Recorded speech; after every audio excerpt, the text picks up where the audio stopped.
How are we doing today? Good. Okay, I'm Eric Stapleton. I am from the Spokane VA, and I'm one of the clinical supervisors for the HUD-VASH program and the tribal HUD-VASH program. Today I'm going to be speaking about what the VA does at the federal level for housing and transitional housing, and then I'm going to be followed up by these guys right here, and they're going to get down to what's going on with the state level.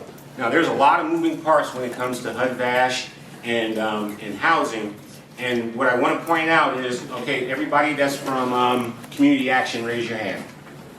All right, these are my community partners from the Okanagan area, and they help me with housing. So as we go through, I'm going to talk about how we all work together. If you have questions about community resources, they're the ones that have it.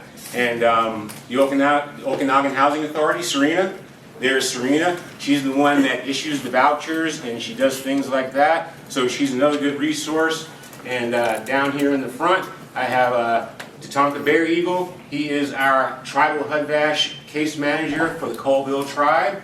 And then I have Pamela down here, who is a regular case manager for the Okanagan area and all in between. And I have Dawn and I have Leo, who are here locally in Wenatchee. So if there's questions, you know who these guys are, you can ask questions so that way you're not waiting in line for me.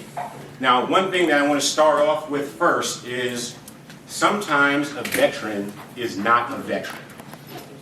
What does that conjure up for you guys? What do you think about that term that I just said? Sometimes a veteran is not a veteran. Go ahead in the back, sir. They served in the military, but they're not necessarily qualified in the sense of what the programs that be available to them. Exactly. So a lot of our program, you have to be qualified. If you were on active duty, you got an honorable discharge, you're good to go. However, if you were a reservist, you did 5, 10, 15, 20, 30 years, and you never deployed overseas under federal orders, you don't get services from us, even though that you were honorable. Now, Congress has also expanded the HUD-VASH rules, where there are certain people that they might have a dishonorable discharge. They are eligible for housing only, not VA medical or anything like that, but housing only. So the rules are constantly changing. So when you're interacting with veterans, you need to reach out. You need to reach out to your VA counterparts, especially like our community partners too, because they understand the different levels of the qualifications. And sometimes it is very, very, very tricky on what's going on, because sometimes, even though the veteran is in the system, when we put them in the system, we find out that they shouldn't have been in the system in the first place, and then we're put in a bad situation to tell Joe veteran that, hey, guess what? You shouldn't have been getting services in the first place. And sometimes that creates a really bad dynamic. Things are getting better now with electronic medical records, and we can look people up and we can see what's going on. But I just wanted you to understand that all programs are based on qualifications, based on character of service. And another one is, let's say that you have a veteran that did 8 years. The first 4 years were honorable. Then he got court-martialed in the second 4 years. We can still go back and serve him because he had one section of honorable service. So that's something that I always want people to think about as we're going forward and really understand it. So with the homeless programs, our supervisor is Shannon Duncan, and we have transitional housing program coordinators, mental health counselors, substance use disorder treatment providers. We have veteran justice outreach specialists. We have community employment specialists. We even have peer support. And under the HUD-VASH, we have case managers, housing specialists, and along with the tribal case managers. Now, the thing that's different about HUD-VASH compared to Section 8 is when a veteran comes into our program, they have to agree to case management. They have to agree that they're going to work with us and that we're going to be doing things with them to make sure that they remain housed and they don't fall back into these old habits that got them in the situation that they were in the first place. Now, from Healthcare of Homeless Veterans, we outreach throughout Eastern Washington, Northern Idaho, and Northwest Montana. We help veterans obtaining their eligibility documents. We complete clinical assessments. We establish their eligibility for housing. We partner with the VA regional offices to expedite service-connected claims because with the HUD-VASH is income-based. So we want to make sure that the income is totally correct before we start running them through the system, because all of a sudden we put them in a house, we house them, then all of a sudden they become 70% service connected. Now they're over income. Now we have to tell them to leave. So we always want to make sure that we have the claims all done. We have housing case managers and services coordination and referral to mental health, substance use disorder treatment, and primary care. So the first thing that we have is transitional housing. Okay, this is separate from HUD-VASH. Contract residential in the area of Spokane, this is going to look different at every VA that you're at because it's going to be depending on what is in the community. So for this, we have contract residential. Housing for up to 10 veterans is short-term placement, 30 to 60 days. We use the Carlisle Hotel with a third-party contractor that runs it, and we have bed space. We pay for bed spaces. The important thing about this is they must be eligible for VA care, and as a whole, for HUD-VASH, you must be able to live independently. Now, in this transitional housing, since it's run by a third party, it is a clean and sober living environment. No drugs or alcohol or anything like that. And then also, too, it's not a step-down level of care. A lot of times with HUD-VASH, we get calls from the hospital, well, we have this homeless veteran. Where are we discharging them to? We do not take people from the hospital and discharge them to transitional housing. It is not a step-down level. It is not a step-down level of care. You're expected to be able to live and be mobile and be independent. Now, our second one, we have grant per diem, and once again, we pay for the bed spaces. It's a clean and sober housing that is primarily focused on treatment, either at the VA or in the community. They come through us for referrals, and we make sure that they're eligible for the program, and we figure out what treatment they're going to need. And once again, they must be able to take care of themselves, fix their own meals, and live independently. This provides housing for veterans in a 20-bed venue, and we work with Volunteers of America to do it. And basically, when I'm explaining transitional housing to veterans, I explain to them, it's kind of like you're back in the military again.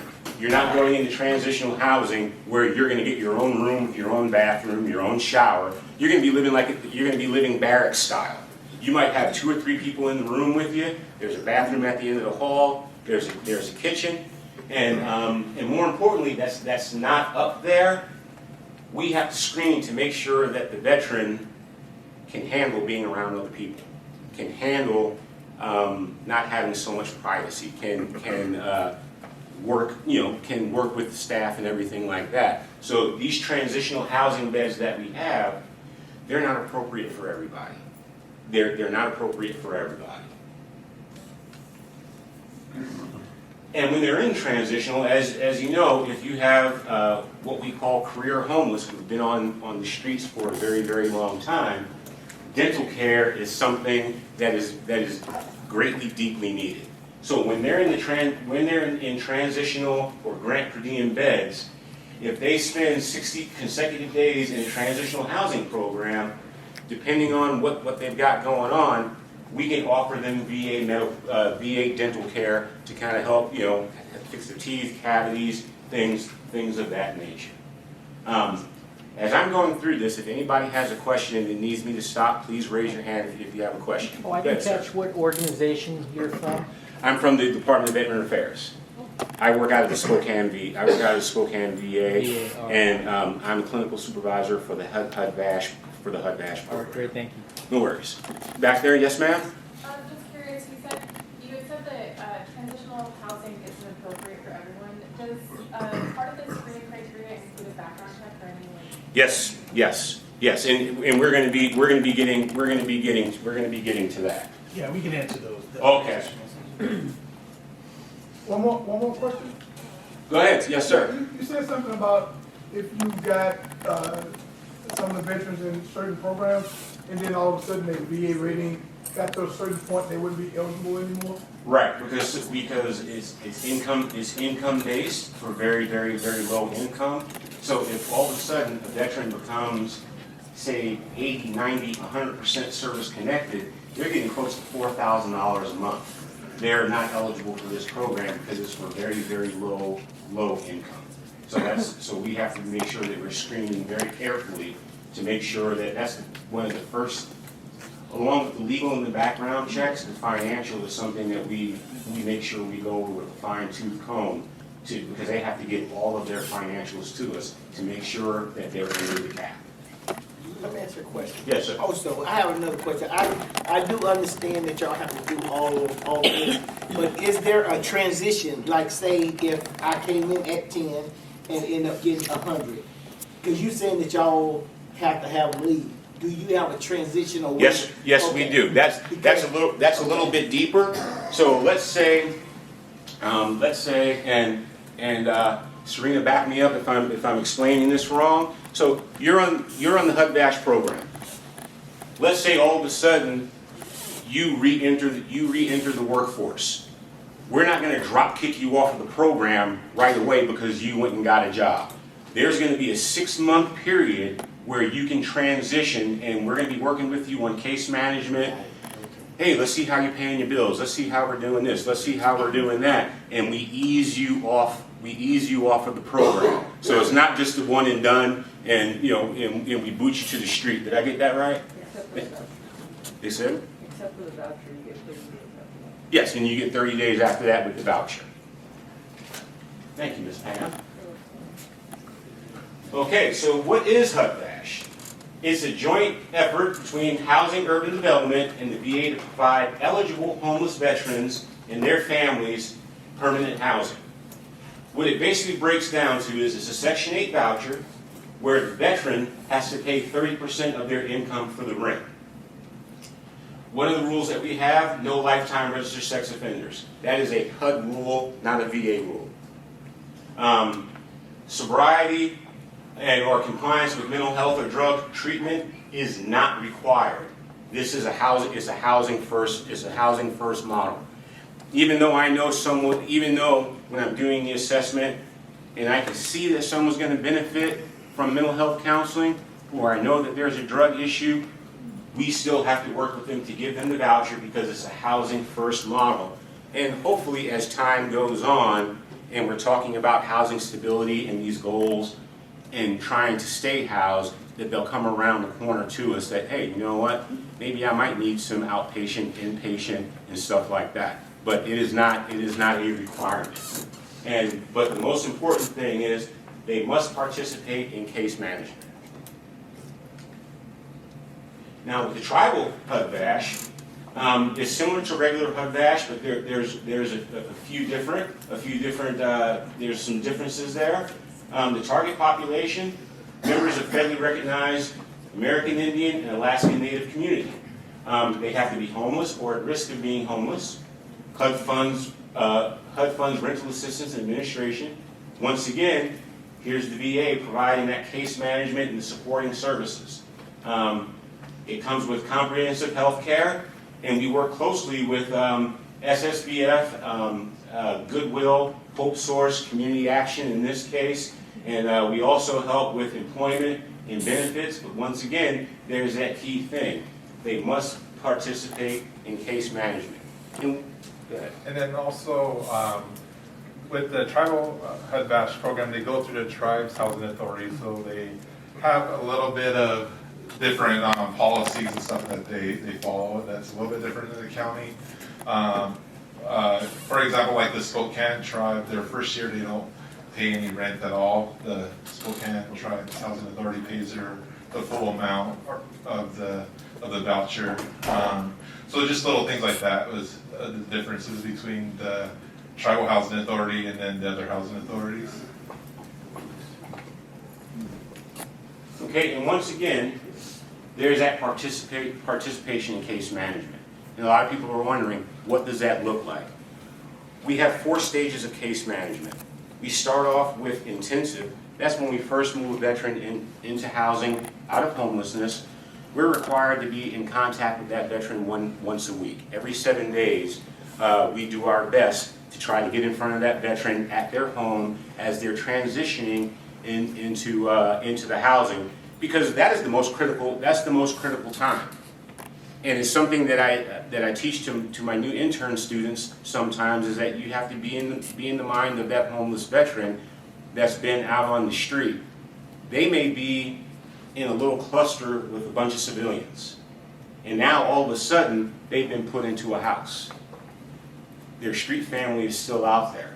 They're going to have an allegiance to their street family, and sometimes that's what causes a veteran to return back to homelessness. That all of a sudden there's 10 or 15 people in the apartment, and they're not following the rules and everything like that. So we start off with the intensive services. That's once a week.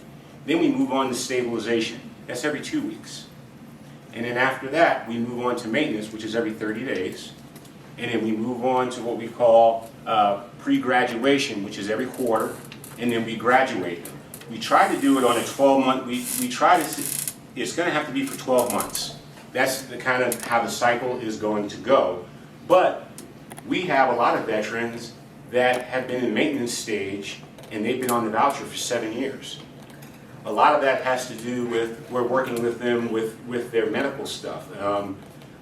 For instance, we have Pamela here. She's way up in Okanagan, and she's working with community action. So there's no VA services up there. So we have to do what's called care in the community, which is a referral out to a civilian doctor. And if anybody's had to fill out a mortgage application or any kind of car application, there's tens and thousands of papers. Some veterans can't navigate that. So they stay on in the maintenance stage, just so that way we can help them with their medical needs, maybe with transportation and things like that. Their housing is stable, they're doing great, but they need that outside support that's outside of the housing realm. So that's what that looks like. We also have Veterans Justice Outreach. The purpose is to avoid unnecessary criminalization of mental illness leading to extended incarcerations among veterans by ensuring eligible veterans have access to VA services as clinically indicated. VJO provides direct outreach, assessment, and case management coordination with local courts and jails, and collaborates with the local justice systems, community partners, and substance abuse. So what that is, we have specialized social workers that work within the jail system. They work within the court system.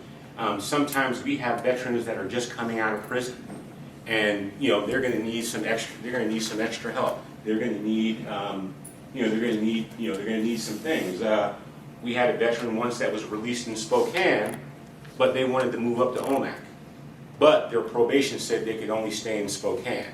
So the only way they could go up to Omak to see any houses is they had to drive with me, and I had to be responsible for that veteran during that day and bring them back to Spokane County. And yeah, you're laughing. Yeah, that was so sometimes things can get a little spicy and dicey, and when we're doing this, it's like, my team always hears me say, we're building an airplane as we're flying it. Because there's no, just like, when someone asks us, what does a typical homeless person look like? They look like you. You have no idea. So it's like every day, every veteran is going to be different. Every family is going to be different.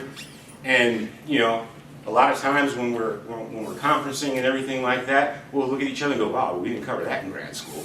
You know, and so that's what it looks like. So VJO plays a very important role, and it also reduces veterans in the legal system. Because, you know, depending on what's going on, they make the deal, hey, if you go do this, you go do that, you go do this, we're going to take, you know, they go to community court, they're going to, you know, they're going to work with the veteran as long as they're engaged, once again, in that case management. Yes, sir. Interesting, VG, I've never heard of this. A lot of counties have jails, we don't have access to any of these programs. Are there VJLs that are assigned to various counties or can have access to them? Yes, not every county has a VJ, not every county has a VJO, where, so, my team, they're what we call the balance of state. They work in the rural areas.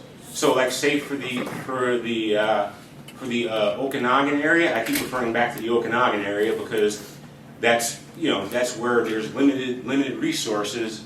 The VJOs are us. Right. You know, we're not trained as VJOs, but you know, we'll work with any community, you know, provider. We'll work with law enforcement. Law enforcement will reach out to us. And we'll kind of try to just figure, we're going to try to figure it out.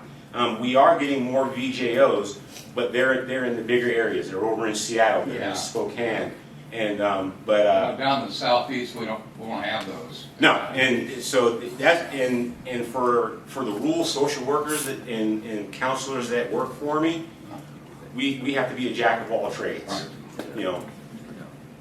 So for Yes, clients sir. that actually need attorneys, who do you push them out to? I'm sorry. Northwest Justice, sorry. the VA doesn't get involved with, you know, we have a very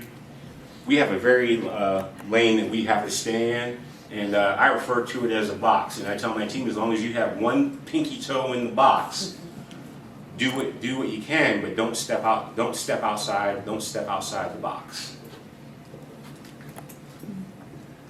This right here is the National Call Center for Homeless Veterans.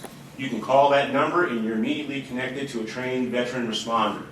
They do a brief assessment needs, and we're always checking for suicide.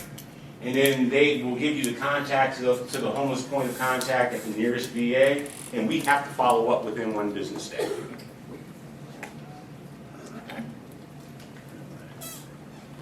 Now, you're probably wondering, how do we reach veterans? One of the ways that we reach veterans, we have what we call stand downs. And stand downs, think of stand downs as community resource fairs. At the stand down, you're going to have the VA. If everything goes well, we're going to have the medical bus with doctors and nurses. So you know, if homeless veterans show up, and if they're in our system, if they need some shots, if they need, you know, like the biggest one was when we did a stand down, flu season was coming up. So we were offering flu vaccinations to some of the veterans, and there's haircuts, there's free lunch, and we, not so much contract, but we're connected to the military, where we get military surplus items such as boots, sleeping bags, coats, pants, whatever we can get our hands on, and that's kind of like how we call it, the carrot to get everybody in. You know, because you have to be in the right headspace. You have to be in the right headspace to want to have services. You know, we have to catch them at the right headspace, and sometimes homeless veterans, they're not ready to engage. But, you know, they're sleeping in the woods, they need a sleeping bag, they need a tent. We provide that to them, and we start the conversation. One time, when I first started working with homeless, we had a homeless vet that was in Spokane. I just stayed engaged with him for a year. Every time I saw him, every time I drove around, brought him some food from our pantry, made sure he had boots, made sure he had clean socks, and we just started a dialogue. And then about a year later, he finally walked into the office and said, hey, I'm ready to get off the street. So, you know, we use these stand downs to draw people, to bring the veterans together. They're collaborative events, and they're coordinated between local VAs, government agencies, and community agencies. We do 6 stand downs annually in rural and remote areas of Washington, Idaho, and Montana. This weekend, we have a stand down in Chelan County, right?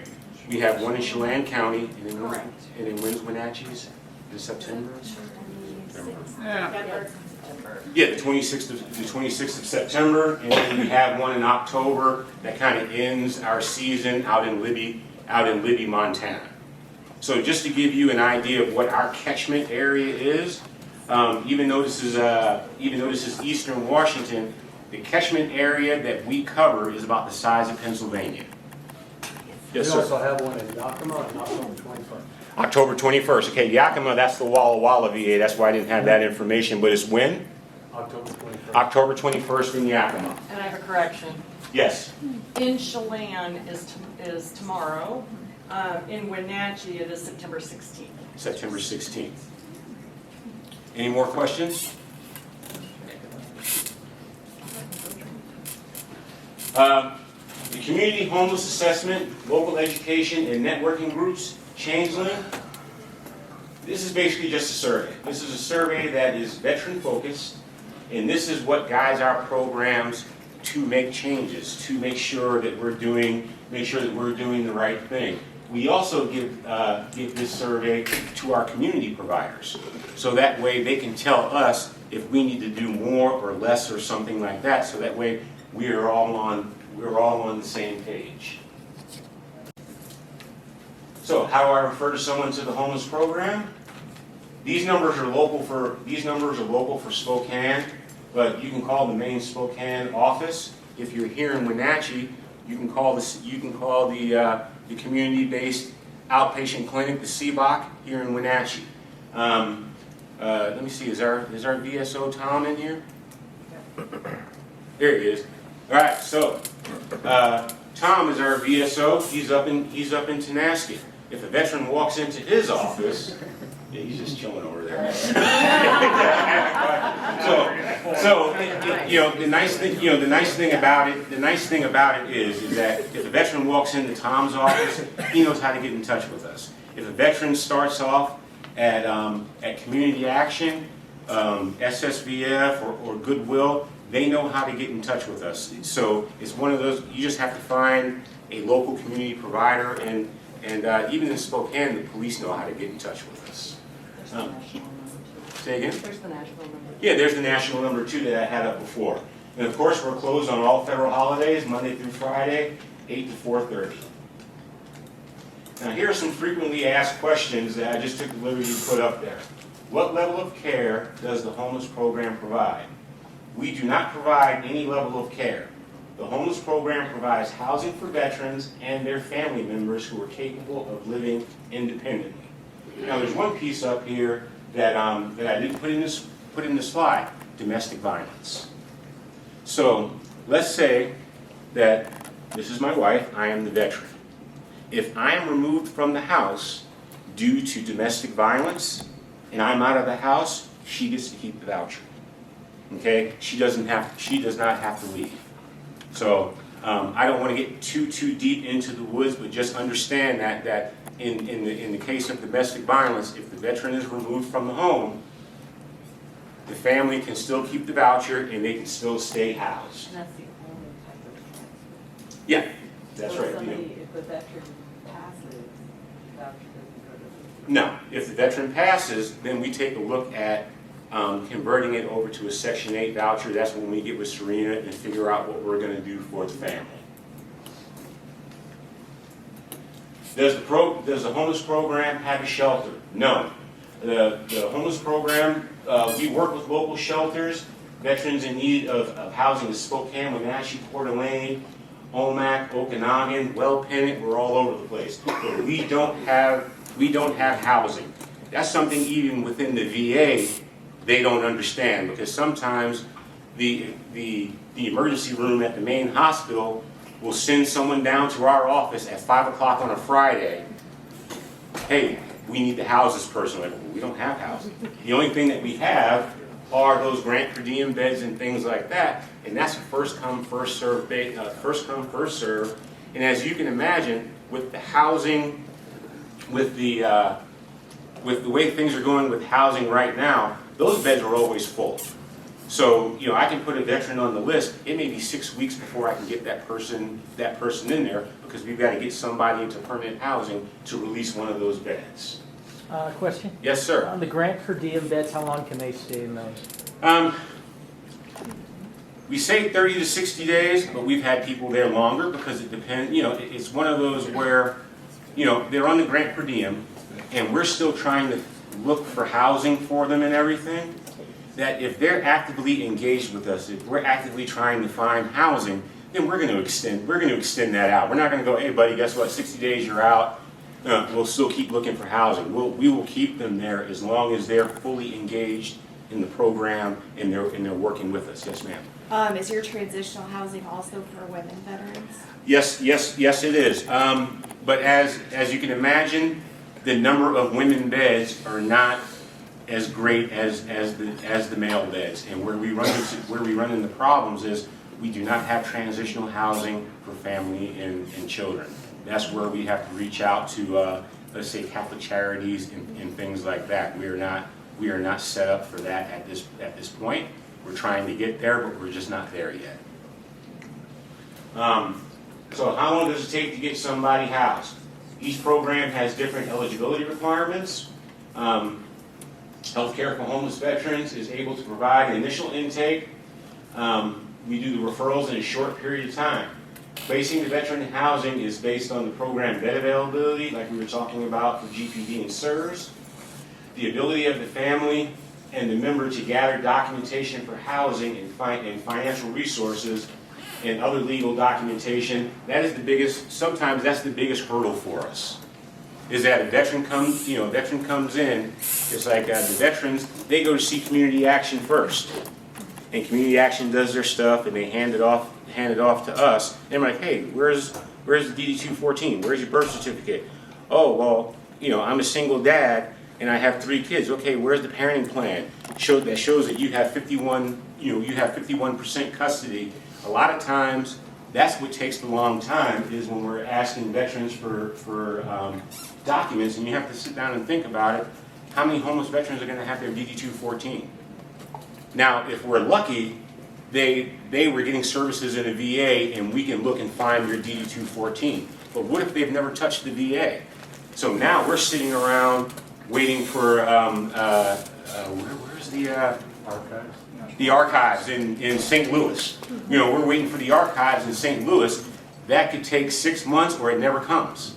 So now we're sitting there waiting and there's nothing that we can do because we can't verify, what's going on. So that is the biggest thing. If you're working with veterans, make sure that they have their documents and things. Yes, sir. So just a comment on that. So in Thurston County at the Lacey Veterans Service Hub, we have what we call the VHOG every Thursday, where we bring all these entities together to provide those things you're looking for. So it's like a one-stop shop. Exactly. But it's for housing needs. Exactly. Yeah. Exactly. Do you have anything similar in Spokane? Well, within our system, when Community Action is looking up folks, they have a system called Squares. So they can look in there and they can see if a veteran has a DD-214. One of the things that I encourage veterans to do is once we get all of that paperwork together, I tell them to take their DD-214, black out your social security number except for the last 4, and go take your DD-214 down to the county courthouse and have it scanned into the county courthouse. So that way, if you're ever homeless again, you don't have any documents, you know that you gave it to Spokane County Court and they can go pull a copy of their DD-214. As a retired Marine, I have all my paperwork, not counting private health information, but my DD-214, my service connection letter, all of that stuff is at the Suffolk County Courthouse in New York.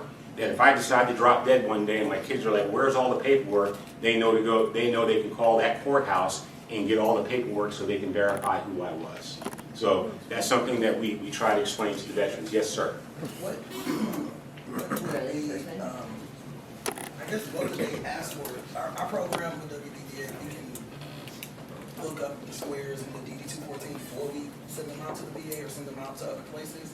But this courthouse situation, what would they need to, what's the language they would use? They just bring the DD 214 and tell them that they want it scanned in the public record. Okay. That's it. Great, thank you. Yes, ma'am. So I just want to tell everybody that because our office can help assist when the archives does not provide those documents. So we're happy to help assist any veterans try to retrieve their documents. And we have a pretty good track record of being able to get those documents if necessary. Okay, everyone, this is Nicole. She is from Senator Patty Murray's office out of Spokane. And not only do they call us when things are bad, but they also help. They always help us out with a lot of different other things too as well. So she and the senator are another good resource. Yes, in the back. So I retired a year ago. Yeah. Almost, and the VA medical system told me that they needed a copy of my DD 214. Yes. The Department of Air Force had not released and mailed that to me. I couldn't get to it on the Air Force's system that they told me to get to, but I could access it through the VA system. It exists on the website in the records and stuff. So the newer generation of vets that are getting out now, Yes. the new digital processes, some of them, the VA already has it. So the DD 214 that went with my VA claim was the one that the VA gave to me.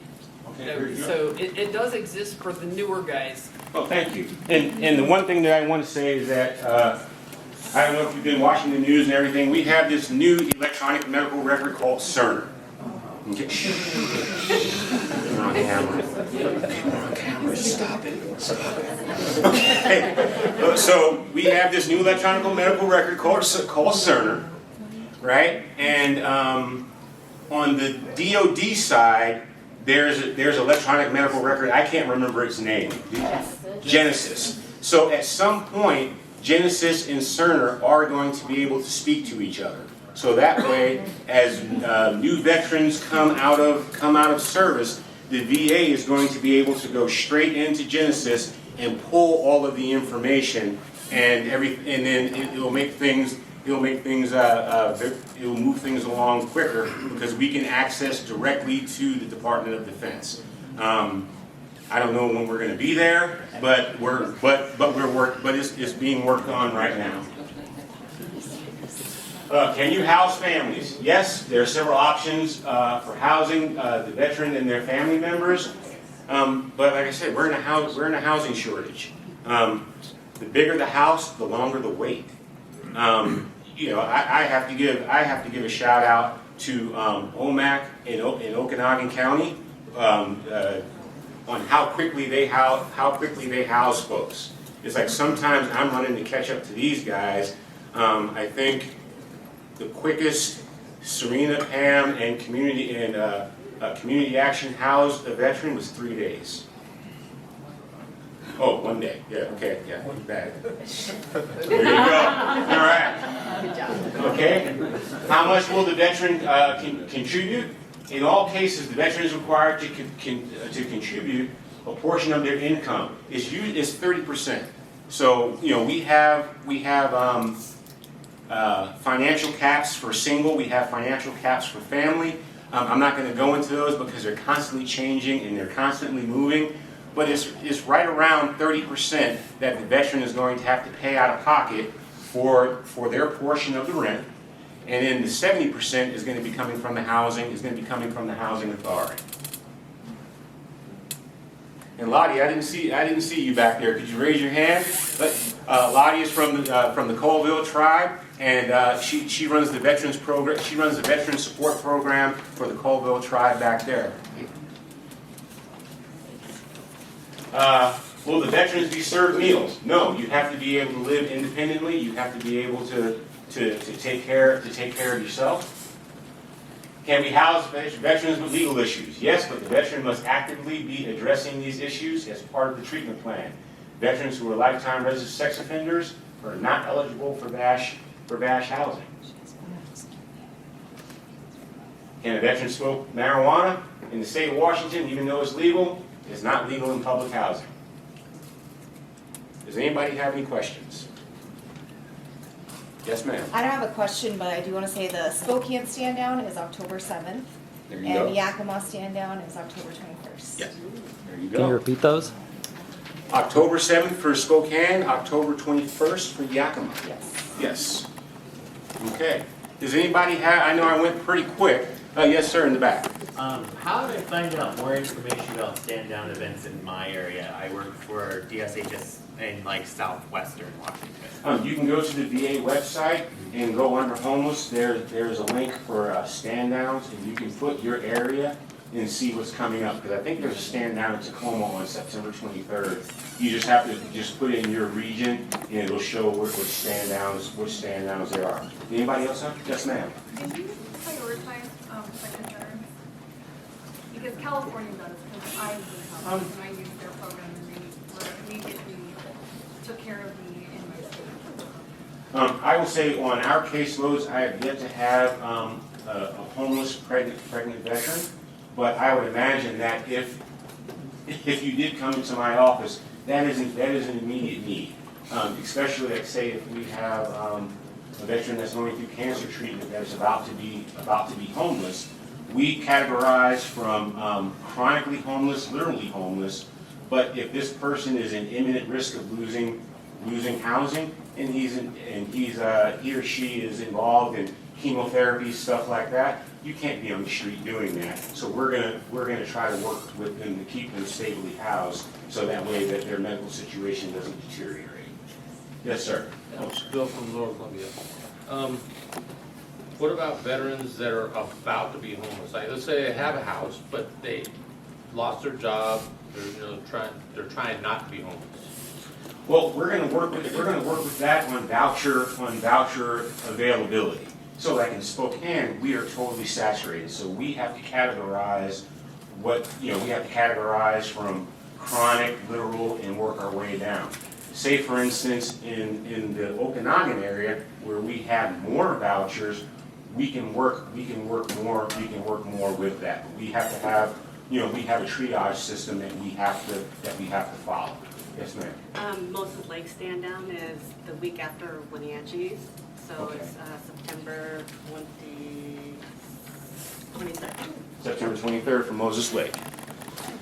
Does anybody else have any questions? Yes, ma'am. You were talking about the maintenance level of case management. Yes. Did you say somebody could just stay on that maintenance level indefinitely, or? Sometimes they do stay on that maintenance level for a while because their housing may be stable, but like I said, let's say they're an older veteran and they have a lot of medical needs, they need a lot of support. Sometimes, they're living in remote areas and rural areas where there's not transportation to get to the doctor. That falls on us if they're on our caseload. So we have to keep them in case management so we can continue serving them. We just don't look at housing. We look at everything, because if they're not taking care of their medical, then the housing is soon to fall after that. Yes, ma'am? I wanted to address the gentleman talking about homeless prevention. Yes. SSVF is actually the best program for that. We have a homeless prevention program where if you have a 14-day clear vacate or an eviction, we can work with you to keep you in your home. Okay. So, and one of the things is, so that way people understand, with our case management, the way everything is set up, the VA doesn't touch any money. We start off with community action. They get everything together through grants and through working with the VA. They're the ones with the checkbook. Okay? We provide the case management.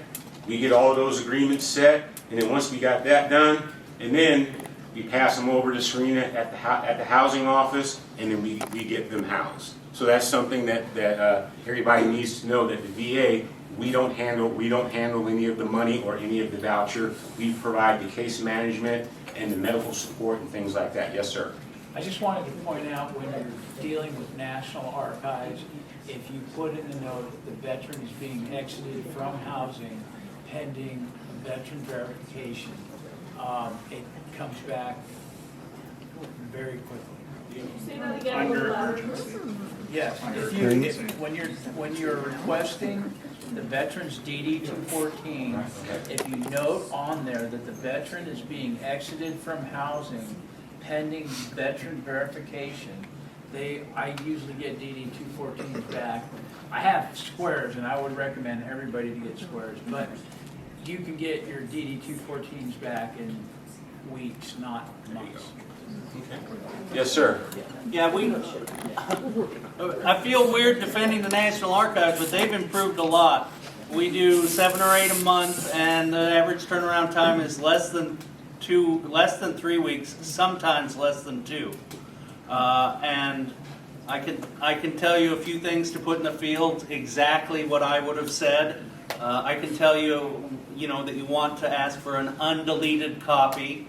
And if you're concerned that the veteran is homeless, have it sent to your office. If you're concerned the veteran's the kind of person who's going to lose it, because they do, have it sent to your office. Yeah. And they've really improved. I've got a question for you, sir. Just 1 second. So as far as to expedite that stuff, if you're putting it through the archives during the pandemic, we could put on there that, the veteran was either homeless or in the process of being homeless, and it would expedite it. Is that still the case or no? It is, but honestly, getting all of them back in about 3 weeks or less. All right, so there's no... I still put that sentence in, and so do other people. All right. If anything you can do to help, Tom, you were about to say something, and then we're going to go to Katrina. Well, I thought he said, you say you're related to the National Archives? No, but I can teach you how to do a DD 214 request for free on the internet. Yeah. It's fast and it comes It's easy back. to do, but I had a veteran that's trying to get her service records. She lives in a remote area. She gets her email. She goes down, comes to town to try to download them, can't do it. So I get them sent to me.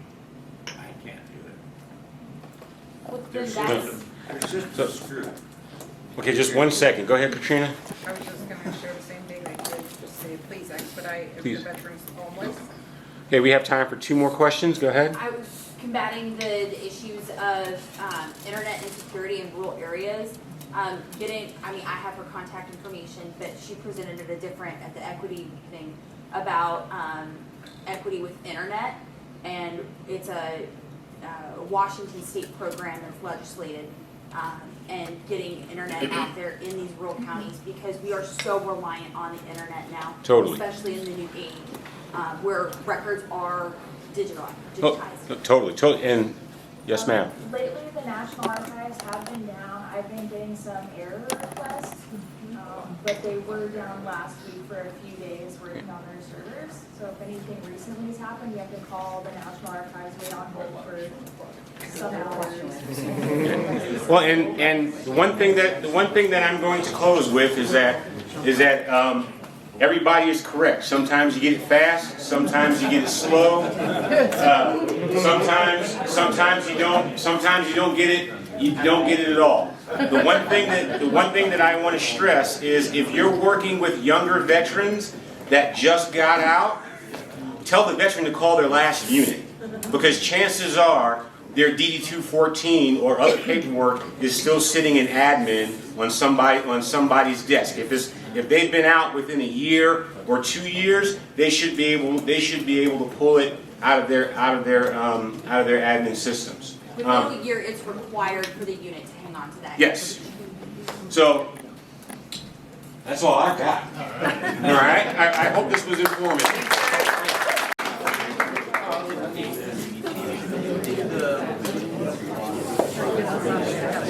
You guys need like a 5-minute break? Sure. We'll do that. Just needed a break, you can just see it. Nicotine withdrawal kicks in about 30-45 minutes. My name is Damian Putzke. I work for the Washington Department of Veterans Affairs for the Transitional Housing Program at Building 10. Is your mic on? Absolutely not. Now it is. Is it on now? Is the great? Yeah. Yeah. My name is Damian Putzke. I work for the Washington Department of Veterans Affairs and Transitional Housing Program out at Building 10 at Russell in Port Orchard, Kitsap County. So I'm glad Eric went first with his programs. The HUD-VASH program is one of the programs that our veterans, the majority of our veterans utilize. And then I think when Carrie gets to that portion, Ray and I the difference between project and tenant-based would be great. But they wanted to start off with some statistics. So we'll go to what we deal with federal, state, and local resources. And you're going to see under the federal some of the similar programs that Eric does. In fact, we work with batch case managers pretty closely. Bed dates, capital improvements, challenges, successes for our program. All right. So in the state of Washington, we're at 25,000 homeless as of 2022. All these statistics come from the HUD report to Congress, and it comes out every 2 years, so this is for 2022. So our state ranks fourth with about 25,000 homeless, veterans and non-veterans. So nationally, veterans, we're looking at about 33,000, and you can see up top where's the sheltered and unsheltered veterans. The sheltered veterans are obviously a higher percentage out of that 33,000, so that's good. Definitely the male and female reflect what the numbers are in the military, the bulk being male, non-Hispanic, Black African American, white and Hispanic are the bulk. So. What is sheltered? What does that mean? Sheltered, so they're actually in an actual shelter, transitional housing, or a safe haven. So unsheltered, they're in some place it's not meant for humans to, like outside. Car, outside, tents, those things. So the national numbers of 33,000, you're looking at veterans, about just a little under half of them are going to be around the major cities. So that's where our biggest pool of veterans end up going, probably because the services there that they can get are a lot more abundant. So you have largely urban, largely suburban, and largely rural areas. And then the numbers kind of reflect the same as the previous slide. So in Washington, out of the 33,000 national, 6% of those are in Washington. About 1,500 veterans we're looking at, and that's just the ones that we can identify and kind of track. 864 of those are unsheltered, and if you look on down here at Seattle, King County, about 855 of the homeless there are veterans. So we have a big population of homeless veterans in Seattle, King County area. All right, so federal resources, the HUD BASH program, like Eric was talking about, probably one of our biggest partners. We work directly with the HUD BASH case managers, and with that being the goal, like where do these veterans stay or what do they do while they're waiting for these vouchers to come in? And one of the answers is us. They stay in our transitional housing program, and we are a recipient of the grant per diem program that the VA gives. So WDVA gets a grant per diem, and we have 2 locations for our transitional housing. But while they're with us, we do help them with services. We help them with barriers to housing, and sometimes it's a shorter stay with us. At 30, 60 days, there's different programs we have, but also they could stay. I think someone was asking how long they could stay in some of the programs. In our program, they could stay kind of up to 2 years, depending on the track they have, so it gives them a lot of time to work on those barriers. So the housing grant per diem, which we benefit from. Domiciliary care for homeless veterans. The DOM out at American Lake in Lakewood or Pierce County is one of the facilities that we get veterans from, and we also refer with veterans. If we're helping a veteran who's struggling, substance use, mental health, and they're enrolled in the VA, we'll actually make a referral to get them into that program, because that's the barrier to housing, right? One of those, either mental health or substance use. Compensated work therapy, the one out at American Lake, we've received veterans from. They can only work for so much or so much time, and then they'd have to find housing. We had something similar in our program. It was called THVTP, Transitional Housing Vocational Training Program, where the veteran would receive $10 an hour, and this was while we had the CARES Act. we actually had them do security on our facility, on both facilities, because we are on the grounds of an actual veterans home. So it's a state property, and we employ our veterans at the transitional housing for not just training purposes, but also just to kind of help them out financially. So the VA has their own, and we kind of had our own as well. The homeless patient allied care teams, very, very important program. So the veterans that get referred to us, a lot of them haven't seen a doctor in years, or had their substance use or mental health actually addressed. So the homeless patient allied care teams out of American Lake, once we get a veteran enrolled into these teams, they're able to have a primary care physician. They can get the referral to mental health, the ATC, the Addictions Treatment Center in American Lake, but just getting them a point of contact where they can get kind of their stuff addressed. Because when they do come in, a lot of them haven't seen any of these services before. The HPAC teams out of American Lake do come to our campus once a month. The actual doctor and nurses will come in, and they'll do kind of in-clinic, face-to-face with them in our building. And they also go out to Ording, which is our other site for our transitional housing program. Oh, I have Carrie, next slide. Thanks, Carrie. All right. So state resources, we're state, and so a lot of the bulk of our resources, and by all means, these aren't all the resources that are out there, but these are the ones that we touch a lot in the transitional housing. The Homeless Veterans Reintegration Program, HVRP, John Matthews, John Stevens, I'll just plug their name real quick. They help veterans with the barriers to employment. Everything from tools, clothing, even if you're not working and you want to work and you're going to interviews, they'll help you out. They'll give you gas cards.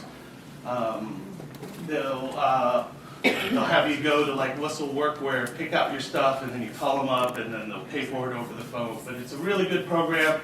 It helps our veterans out a lot. One of my veterans, he was a pilot car driver. So he was like in those oversized load, he was the guy there. So he had a lot of like car maintenance that he had done, tires, gas and things like that, and they helped out immensely with him. So it was good. The Transitional Housing Program, which is us, the reentry program and Veterans Court. So there was Eric did touch on the VJOs. So our Veterans Treatment Court in Kitsap County we work closely with.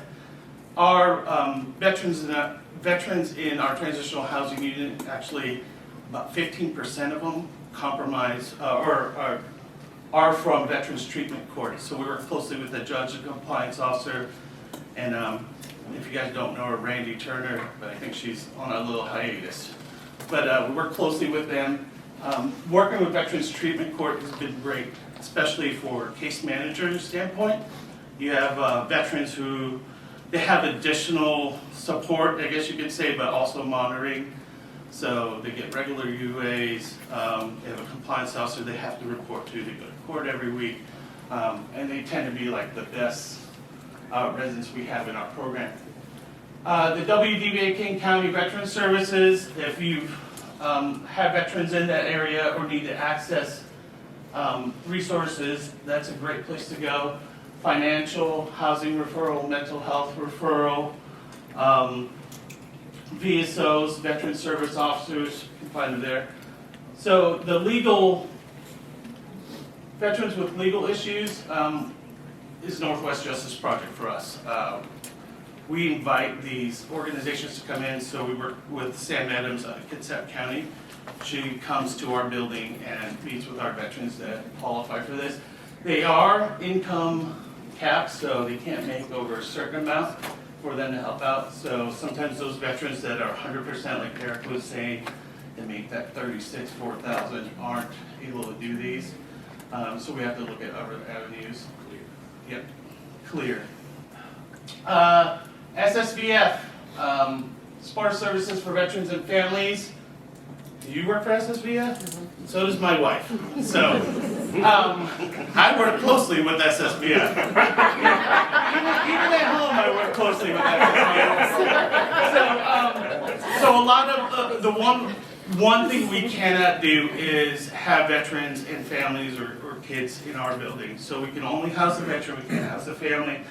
Families who are needing assistance, rental assistance, or about to lose their place, we always refer to SSVF, and I talked with my wife about it, and she asked me to do a thing, and we'll get them there.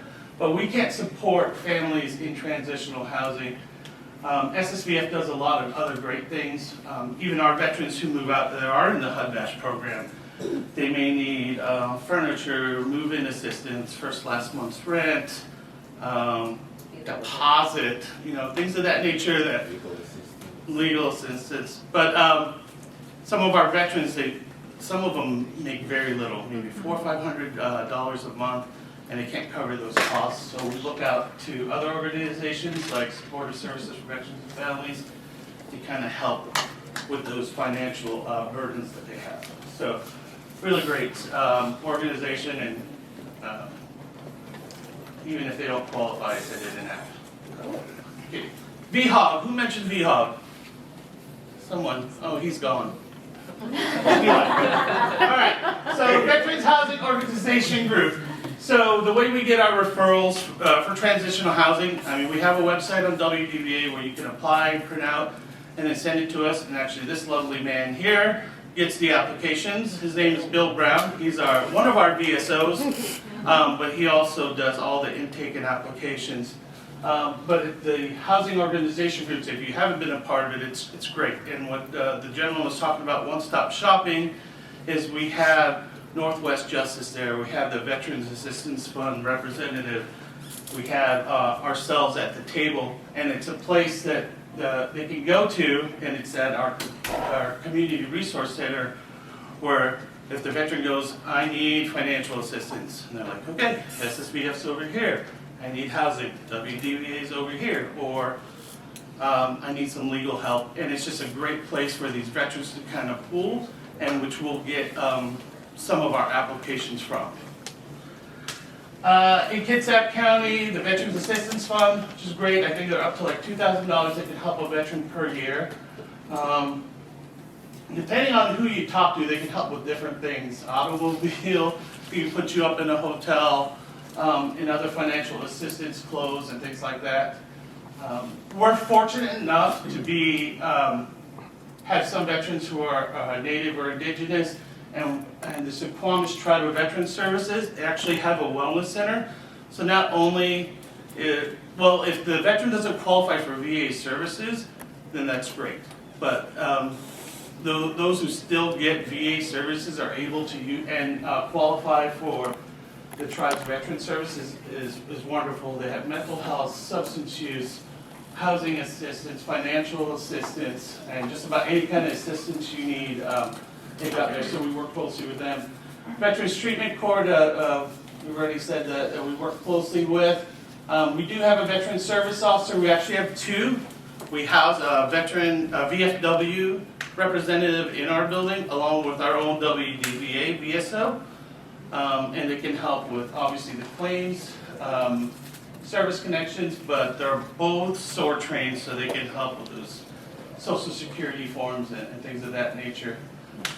In Kitsap, we have Homes of Compassion. So Homes of Compassion aren't necessarily all veterans, but they do help. They have veterans' homes. So what they are basically, it's an organization that has a collective of homes in the county. So they're actual homes, 4 or 5 bedroom houses. And what they do is they house people, or they rent per room. Locked door, shared community resources, but it's an actual house with a yard. Those have been good options for our veterans who don't have the financial means to meet some of the rents that's out there now. As we've all seen, the rent increases are just going nuts. I mean, we get people in transitional housing because the rent's been raised or they're getting priced out. So Homes of Compassion, they run, depending on the home, $600 to $700 a month. But they do have a couple all veterans home, which is great. They do have some low barrier houses, so they're private organizations, so low barrier meaning they can smoke weed or alcohol in the homes, but the majority of them are clean and sober. The Coyote Village Tiny Homes, we actually have one of those villages on our campus in Ording, and that's with the Roosevelt Barracks Transitional Housing Program is right next to it. So they've been a great partner of housing some of our veterans who've gone from Roosevelt Barracks into these tiny homes. They actually just opened up another village, if any of you have went to it that are over there on our side of the water, in Shelton. It's a little more rural, but they have like 28 of these units available for people to use. So, anyway, Veterans only, yes. Excuse me, veterans only. So all these villages are veterans only. Anyone in the submarine force? Oh yeah, fast attack guy or boomer? No? You said boomer? Anyways, it's just the downtown beverages and pictures. I'm a submarine guy, so I like submarine pictures. That's the actual, if you guys don't know, this is the Parchees sale. So when the submarine's decommissioned, the fast attacks roll city names, so like Los Angeles, Bremerton, they would send these there, but the Parchee was like the secret squirrel sub, and now it's in Bremerton. I just like it. I was a cryptologist. I like a secret squirrel sub. You weren't a real sailor then. Huh? They called us riders, right? Because we came in our civilian clothes, and we left in our civilian clothes, and we didn't do any ship's duties. We're kind of spoiled. I admit it. All right, and that's it, I think. The next is Carrie Cooke. Oh, is there any questions? Yes, sir. Levi Douglas from Clallam County. Are those tiny home villages for local veterans, or could I refer people to that Shelton village? So are the tiny home, I'm just going to repeat it for the camera. Are the tiny home villages for local, or can anyone be referred? And I believe anyone can be referred. With both our transitional housing programs at Ording and at Kitsap, we can take anyone in the state. And same thing with these villages. If you need, they have a website, the Coyote Tiny Home Villages. I've seen it. I just But, wanted to oh check yeah, on that. but yeah, if you're a veteran or you have a veteran that's interested in going to Mason County, Shelton area, it's great. And they're super brand new. It is supposed to go through coordinated entry, but they also told us when we went to the grand opening, just like, we want to get people in, call us up. So I think that they're just pretty much at the point that they want to make it happen if somebody would be a good fit.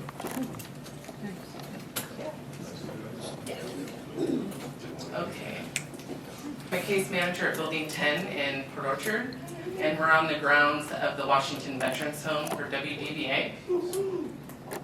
And then our other location is out at Ording at the Soldiers Home, and it includes Roosevelt Barracks, which is that picture right there, the brick building. And then we have Betsy Ross out there, which is for the women veterans. So Building 10, this is what our rooms look like. We have shared rooms also, and then a single room, which is the first one. Out at Roosevelt Barracks, they have single rooms. The difference between our rooms at Building 10 are we have Jack and Jill bathrooms. So they share a bathroom which has a toilet and a sink.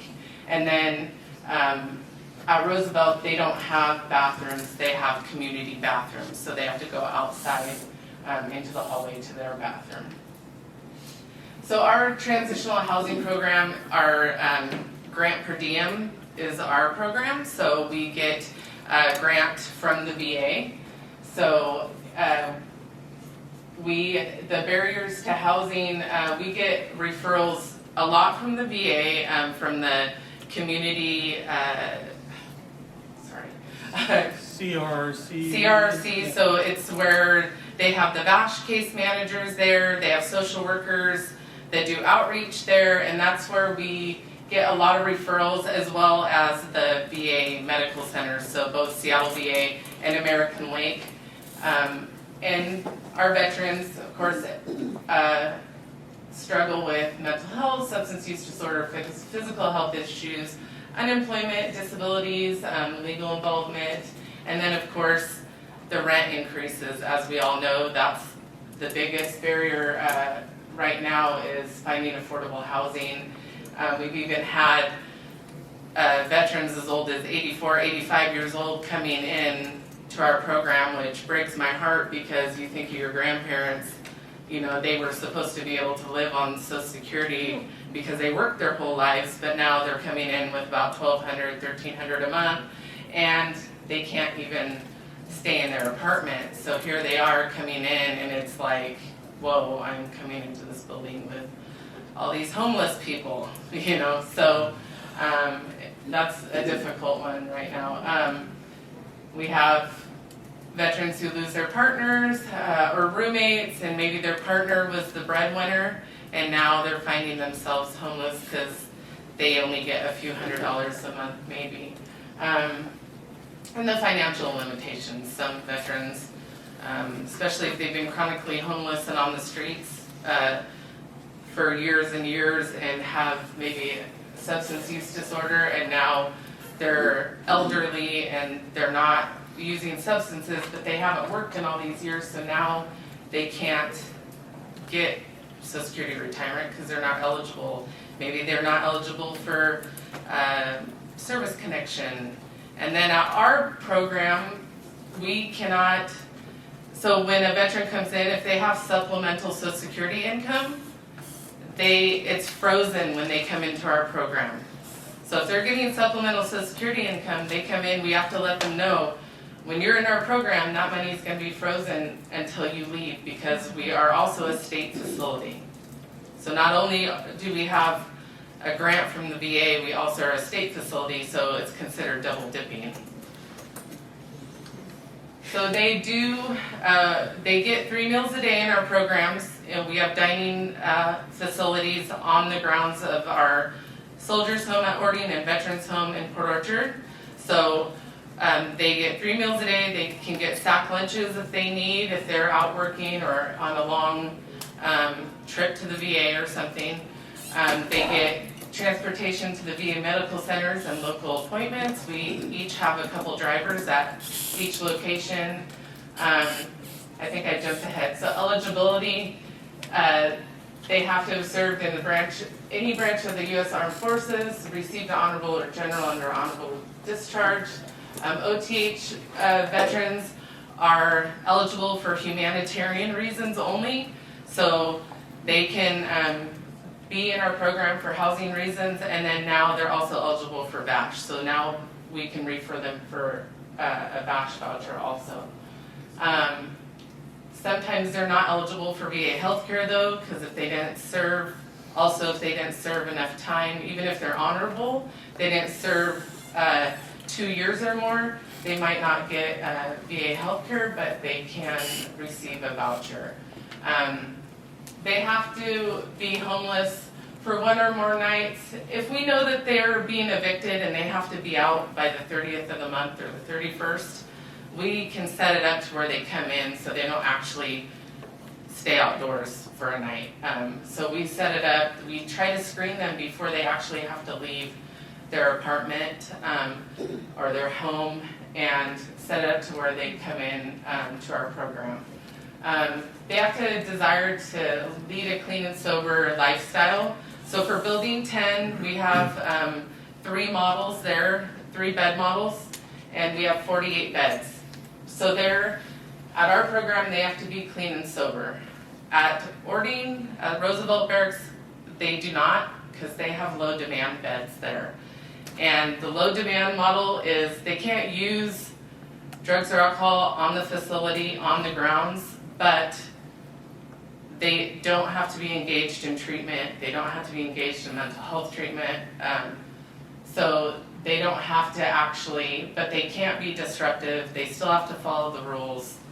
There's an amnesty box, so if they do have drugs or alcohol, they have to put them in the box. So, you know, so they're low barrier, low demand, so they're the hardest to house, and it's getting them through the process to actually get them into permanent housing.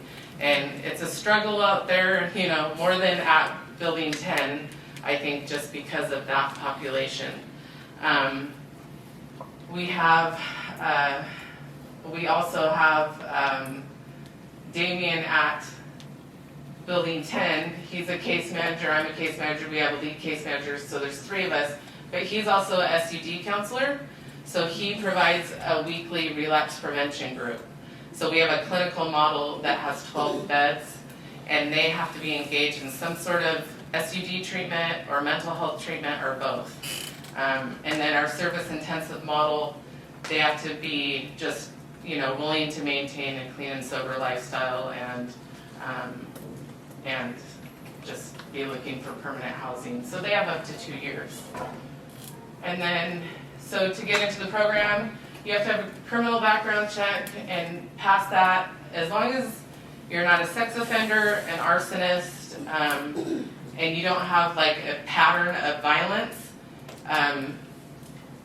you are eligible for our program. Because we're on the grounds of the Veterans Home and the Soldiers Home, they're vulnerable adults, and we cannot have sex offenders on the grounds. And there's no income limit for either location. So I have a veteran that makes $6,700 a month, and she pays 30% not to exceed $659. So $659 is our cap. Whether you make $3,200 or you make $6,000, there's no income limit. There are a lot of grant per diem programs that have an income limit, but we don't. They have to be able to take care of themselves, perform all ADLs. We do not monitor meds. We do not have medical staff.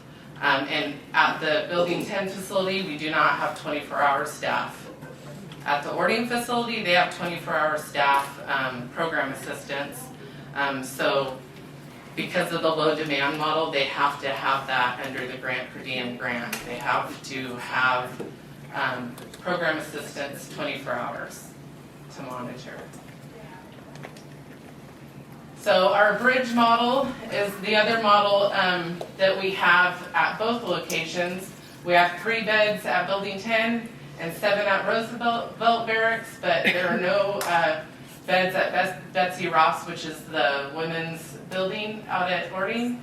So we have 10 total bridge beds. So bridge beds are short term for veterans with a housing plan. So usually if they have a VASH voucher or they're going to be receiving one, like we know that they have an appointment to do their orientation and receive their voucher, or they're porting their voucher and we know, we've talked to the case manager of the housing authority, or a landlord saying, oh, they signed their lease, they're moving into their apartment next month, we just have to clean it. Then we would put them in our bridge model because it's short term. And I believe it's 90 days, but they can get an extension on a case-by-case basis at like 30 days at a time. Also, we also have 20 contract residential shelter beds out at Ording. So I think Eric talked about that they have some in the community in Eastern Washington. So we have 20 in Pierce County. Pays those beds, I believe. Local VA. Well, the local VA. They're in Pierce County, the local VA pays the 20 beds. And this is to get veterans off the streets and to get them into an environment. They don't pay a program fee in the contract beds, and we don't advertise that because, you know, as veterans talk to one another, they go, oh, go in the contract bed, you won't have to pay a program fee. So, my friend doesn't pay a program fee, you know. So, we're there, it's emergency housing, temporary housing, so we get them out quicker that way. They usually have to have a solid housing plan to go in there, and they have to be eligible for VA healthcare, so they can't have an OTH or any, but they have to have VA healthcare and enrolled in the VA Medical Center and getting services there. And that's the low demand model is 35 beds, and they're solely at Roosevelt Barracks. And they're veterans with mental health or substance use disorder, like I said, and they're struggling to maintain sobriety. So if we screen people, so we'll process the application like Bill or Delina out at Ording will process the application. Bill might set up a screening for me and Damian to do, and we screen the person and they mention they last used meth like 2 days ago. And they said, well, I don't use all the time, you know, but before that was 3 weeks, and so that person we would more than likely refer to Ording because they're not in treatment, they're struggling to maintain their sobriety, but they sound like they want to be sober and get into some sort of treatment. So they have to want to be sober, or at least try, not say, well, no, I want to use meth, so you know, every day. But they still have to be willing to try to stay sober and work on it. They don't have to be committed to treatment or recovery. And they might be veterans that have been in a lot of programs and not successful, or been in VASH and had multiple evictions. So that's a lot of times those are the veterans in low demand. The clinical model is the 12 beds I talked about with mental health, substance use disorder, or both. And the service intensive is the bulk of our beds. So we have 33 at Building 10, and then 10 at Roosevelt Barracks, 10 at Betsy Ross. So Betsy Ross is all service intensive with a total of 53. And then our total of beds between both programs is 130 total beds. So 110 grant per diem and 20 residential shelter beds. We only had one location at one time. In about 2018, the VA came to us and said, hey, you guys are doing so good in Port Orchard. We want to put some beds over at Ording. Do you guys have a building? And our director was, well, sure. Sure, we have space for that. And so, you know, it started out, you know, I think 40 beds it started out. We had one case manager, lead case manager, Melissa, she's here. And then we brought Leland on board after that, but I mean, it's just evolved to however many beds you see here. So out at Roosevelt Barracks, Betsy Ross, there's five case managers, one of the case managers being for the contract beds. Okay, I only have a few minutes. So we have case management, transportation, we have a women's wing at Building 10, and then we also have the building Betsy Ross out at Ording. We have laundry, they can do their own laundry. Both locations have laundry rooms, and we provide detergent and bleach. We have free Wi-Fi. We each have a gym and computer lab. Our bed days for 2022, 2,955, August 2022, and we had 113 veterans. And then the contract beds, 379 days, and 16 veterans to August 2022. We have capital improvements right now going on, starting here in the next month. We got a grant from the VA. They put out a grant saying during COVID, what would help you guys in your facilities to combat the spread of COVID.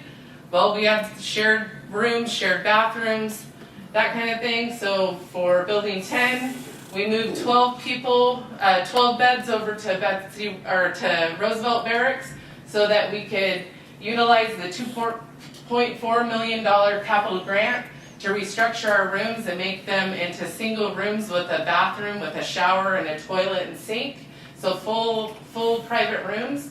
And then at Roosevelt Barracks, a $3.8 million capital grant to restructure rooms to make 50 individual rooms with their own private bathrooms as well.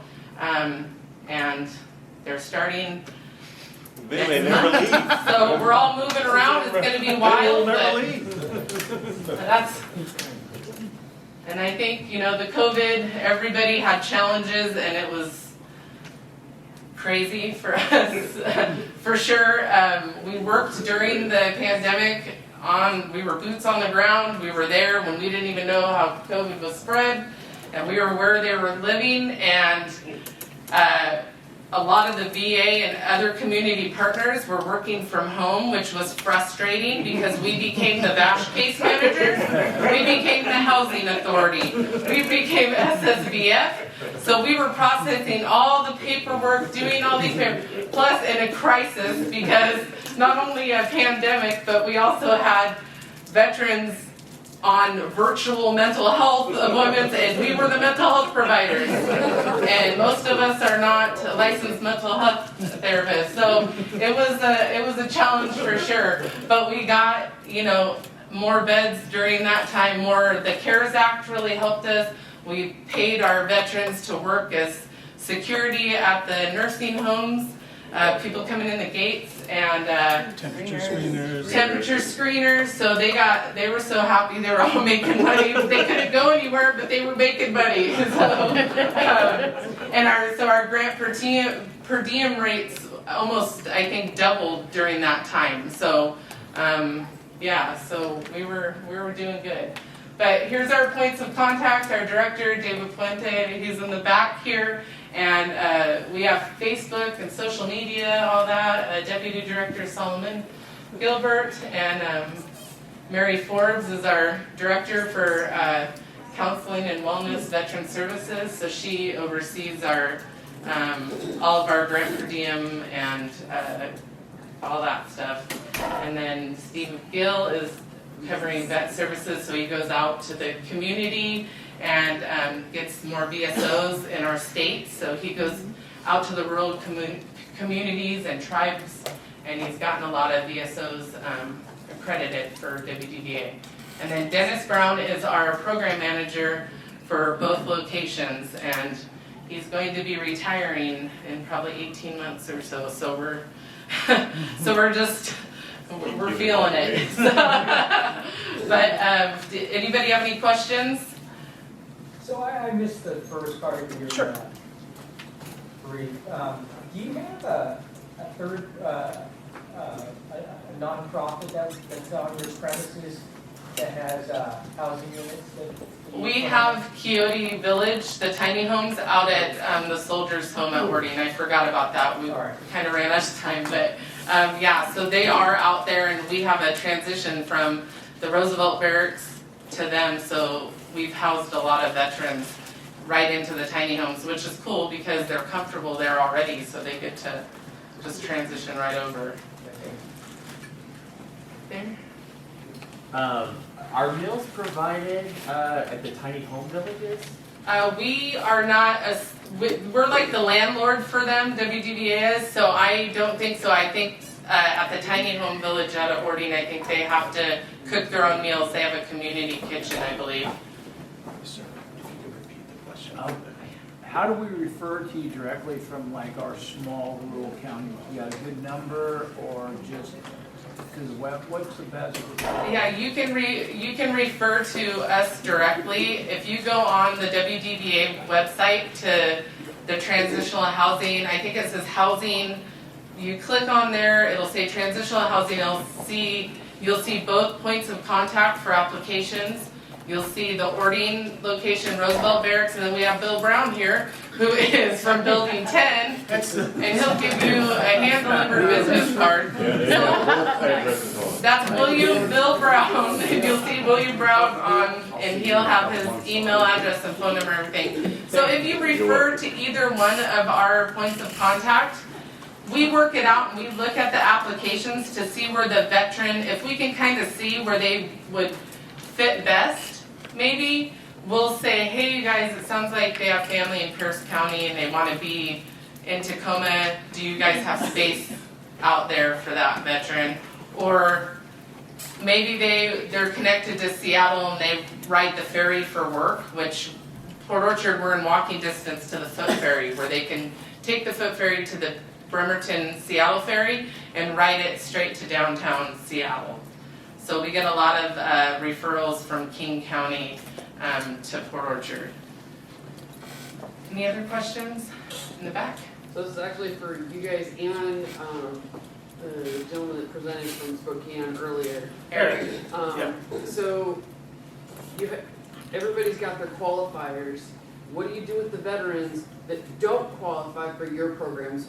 Where do they go? Do they just go into the regular mix of Joe Blow off the street? Or is there another program or something in the state or federally that exists for them?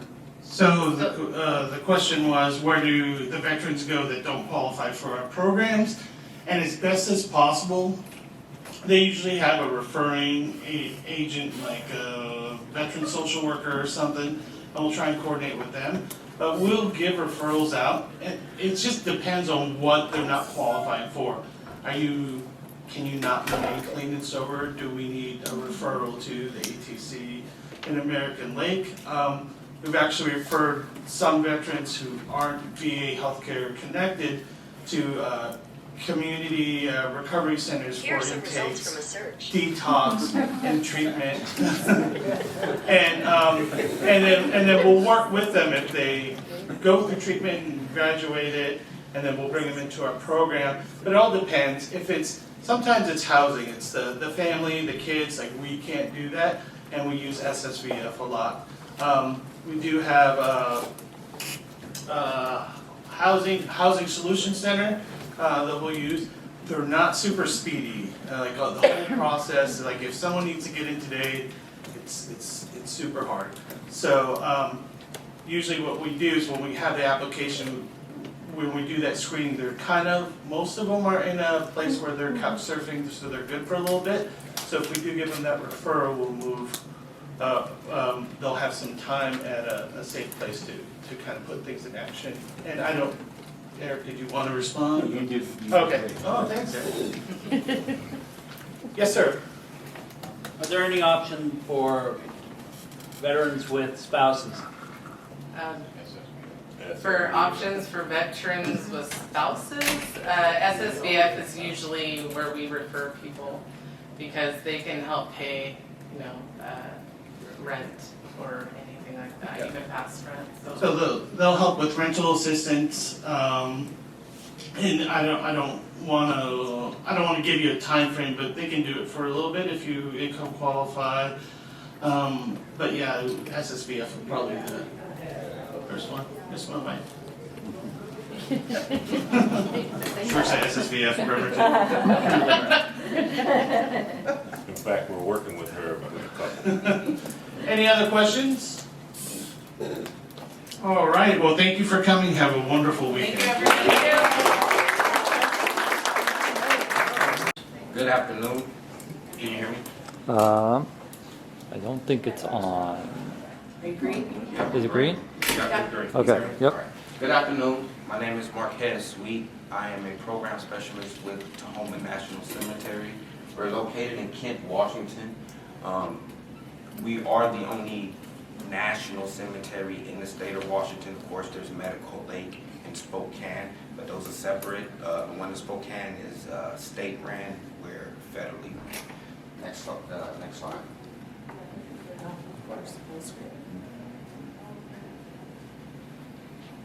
One more. All right, who is eligible? So I'm gonna be talking to you today about burial benefits, who's eligible, who's not, things to look for before death, and what to expect during services. Who is eligible? Armed forces on active duty, veterans with other than honorable discharge, United States Merchant Marine, ocean going service from December 7th, 1941 to December 31st, 1946. Reserve components called up on active duty orders, and that does not include training. And then reserve components that are retired. Spouses are eligible. Spouses that are eligible can be placed at Tahoma or any national cemetery with their veteran sponsor. The surviving spouse with a subsequent marriage are eligible. Dependent spouses are placed in the same grave site with their veteran. They share the same headstone or a niche cover with information of both decedents on them. dependent minor children, in some cases unmarried adult children. And with the adult children, it's more so of that child was taken care of by their parents for the entirety of their life. Like something happened to the child during birth or in his young adult childhood that the parents took care of, that person then becomes a permanent dependent, so they are eligible for burial as well. Next slide. All right, the Corey Shea Act. So the Corey Shea Act is the only thing that will allow a non-veteran parent to be placed with their veteran child. To be able to be eligible for this, veterans, the requirements for the veteran, you have to die on or after October 7, 2001 in a hostile combat zone or training-related injuries. Be a national cemetery and gravesite with available space. So this can only happen at a national cemetery, not any private cemetery. No surviving spouse or child may be eligible for burial. So this veteran has to have no surviving children and no spouses for that parent to be placed with that veteran. And for the parent, it has to be a biological or legal adoptive parent who died on or after October 13, 2010. Eligible determination at the time of need. So basically, all of those requirements have to be met, and then it still has to go up for eligibility to see if they're going to allow it or not. It's not really up to the cemetery, it's up to our headquarters in St. Louis, whether they're going to allow it or not. Next slide. Okay, pre-need eligibility. So anytime you have a question or a thought or somehow the National Cemetery Administration crosses your mind, you can always find any information on us at www.sim.va.gov. And for pre-need eligibility, when you click on this website and you scroll down off to your left-hand side, you'll see the burial memorial benefits. When you click down on that down arrow, all those links will pop up. At the bottom, you'll see pre-need eligibility. Just click on pre-need eligibility and it'll send you to the form to fill out to see if you qualify for that pre-need or not. It takes about, I want to say, like 3 to 6 months for them to send a certificate in the mail, but it's more so just a warm and fuzzy to let you know that you are eligible to be placed at any national cemetery. It's What not was something. that address again? Huh? www.cem.va.gov. Thank you, sir. Next slide. All right, so when you filling out your pre-need eligibility, how do you turn it in? Okay, so that's the application that I have a couple of copies on me. If anybody wants some, after this, I'll run to my car and hand those pre-needs out to you guys. But basically, in that upper right-hand corner of that pre-need, it'll have a fax number to our scheduling office, their mailing address, and like I said, you can also go online and apply as well. But basically, you just want to fill that out with a copy of your military discharge, your DD-214, and then you send that in one of those 3 ways, and then, like I said, in about 3 to 6 months, they'll send you a certificate in the mail stating that you can be placed at any national cemetery. Next slide. Okay, getting your affairs in order. Okay, so once you receive that pre-need eligibility certificate, give a copy to your executor of your will, whoever your next of kin is who's going to be handling your affairs after death. Give a copy to the funeral home that you want to go through. That's totally up to you, what funeral home you want to choose. I suggest shopping around with funeral homes because each funeral home is going to have different prices. So just kind of find out what you want. Talk to that funeral home. If you're not liking what you're hearing, try the next funeral home. Ensure that a copy of your DD-214 is available to your family members, and that is for your military honors, wherever branch of service you're from. Is going to need a copy of your DD-214 to prove for service, so they can send out soldiers, sailors, Marines to do your rifle volley.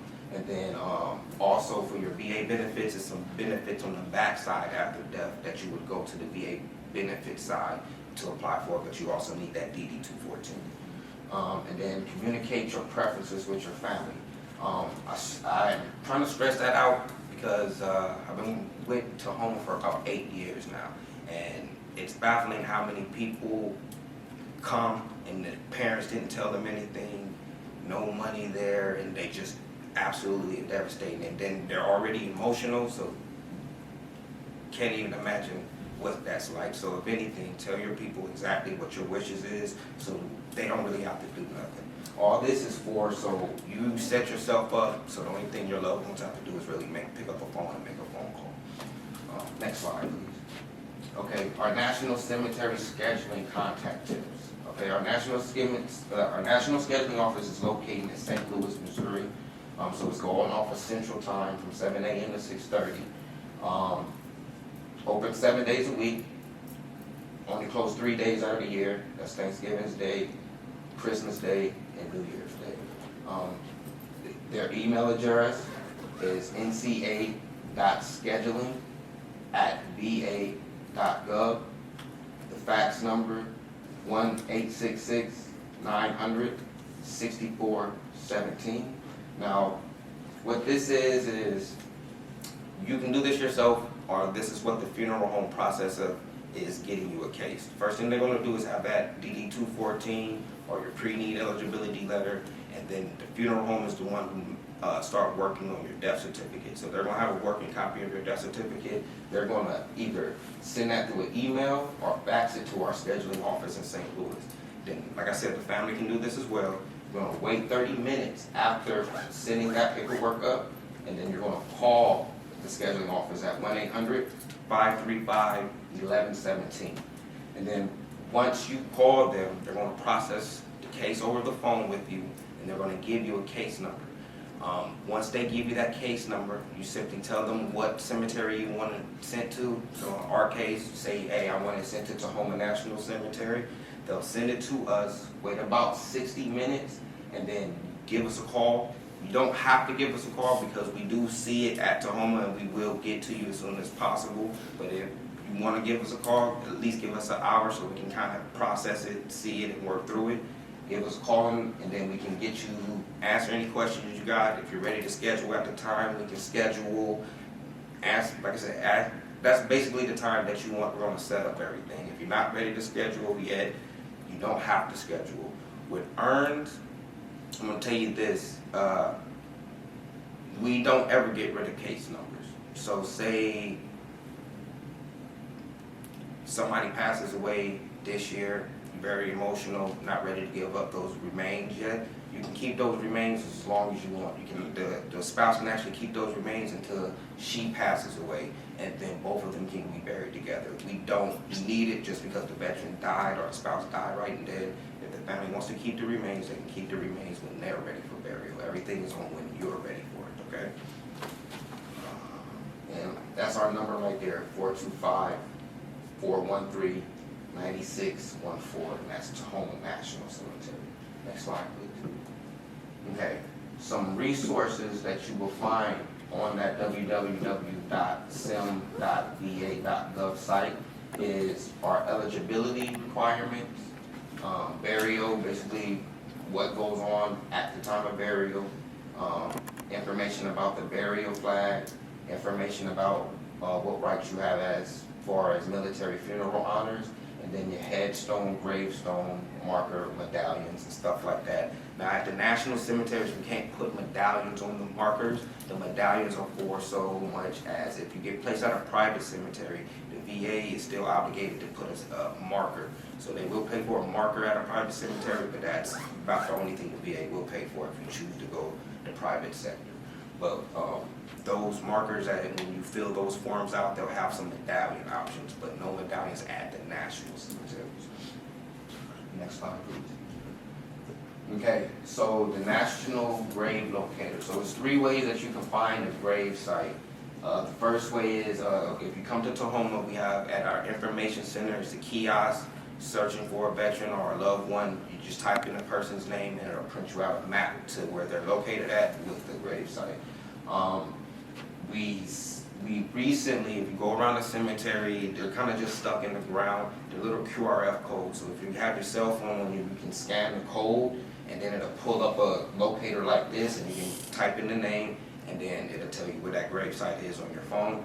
And then the third way is when you go to this site, this is our nationwide grave site. You can locate anybody that's placed at a national cemetery in the United States. By this site, you just kind of need to know what the cemetery name is, and then the person's at least last name. If you get the last name, you gotta be careful with that, because you're talking about like Tahoma National Cemetery. If you type in the last name Smith, you can only imagine how many Smiths you're gonna get. So if you can at least get a first letter, initial, or something like that to kind of help the system out, find who you're trying to look for. Next slide, please. Okay. Order of committal service. All right. The military honors when appropriate. Rifle fire can be optional if the family requested. Some people just don't like the rifle, so they request not to have the rifle. We'll still do the full honors without the rifle volley, if that's the option if the family wants. VSO chaplain conducts the service. Clergy, funeral director, or family member may speak if time permits. The cemetery representative retires the urn or casket.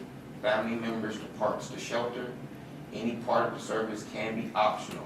Please discuss with staff when scheduling. So we are flexible. As long as it's reasonable, whatever you request, it won't hurt to ask us. Ask us, and we'll try to accommodate the family as much as possible, because we're trying to, basically we're here for you. This is the veterans benefit, this is the spouse's benefits, this is the family benefit. So we want to fulfill your benefit. So give us the request. If it's something that we can't do, we'll let you know we can't do that, but we'll give you the closest thing to the request as possible, if that makes sense. Next slide, please.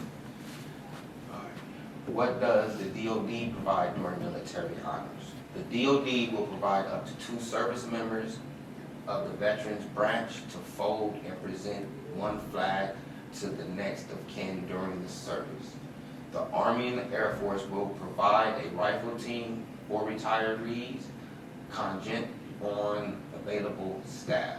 So sometimes the National Guard, they may have something going on, or the Air Force may have, so the Air Force just has one team at JBLM. So if they have 4 or 5 different funerals that day, they may not be able to send a full honors team. They have to break that team up. So they may be only able to send out 2 airmen.